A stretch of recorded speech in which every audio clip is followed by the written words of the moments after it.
Agar muhabbatni sug'urta qilish mumkin bo'lsa, hayotda kamroq drama bo'lardi. To'g'rimi? Birinchi marta qizing bilan yaxshi gaplashdingmi?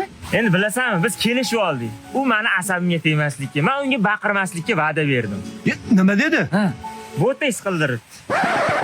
Boteks qildiribdimi? Uchrashuvga kechiksa sug'urta to'lovi, tug'ilgan kunni esdan chiqarsa bu ham sug'urta to'lovi.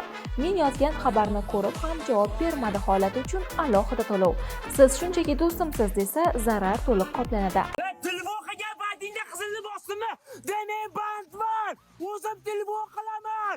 Tushunasanmi odam?